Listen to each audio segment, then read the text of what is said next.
రామం ఏమైంది నీకు పాపం? జర్నీ చేసేటప్పుడు జోడీలు చేసుకుంది చూస్తే నా ఒళ్ళంతా జర్రీలు పాకినట్టు ఉంటుంది. ఎక్కడ చూసావు? అపరిచితుని కలడానికి అలపి వెళ్ళినప్పుడు.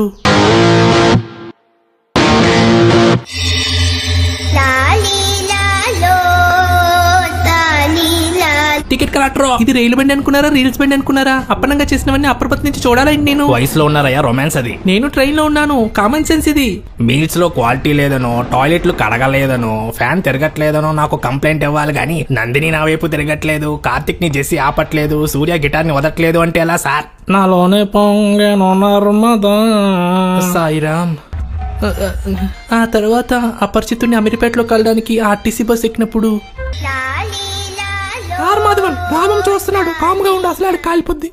ఏమండయ్యా పెద్ద మనుషులు, పందుల్లో ఇక్కడ కూర్చున్నారు, అక్కడ ప్రేమ జంట అలా చేసుకుంటుంటే మీకెవరికి కడుపుమంట రావట్లేదా? ముందు నువ్వు అడ్లేరా బాబు చూస్తా. 9 అందరూ ఇలా ఉన్నారు ఏంది?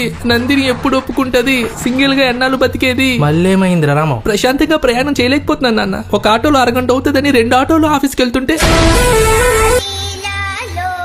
ఆటోలో ఆనందకుండా ఆగలేకపోతున్నాడు. కంపార్ట్మెంట్ లో కామ్గా కార్తిక్ కూర్చోడు.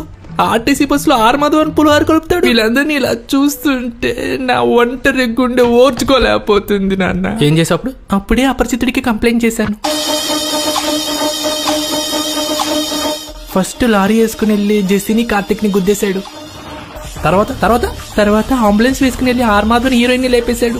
మరి గిటార్ తర్వాత ఆ గిటార్ వాయించే వాడికి గిటార్ మాత్రమే మిగిలించాడు. కొండానికి మరి మన కొండంకి కొండంత పెయిన్ ఉండాలని వాడి గర్ల్ ఫ్రెండ్ వీడియో లీక్ చేశాడు.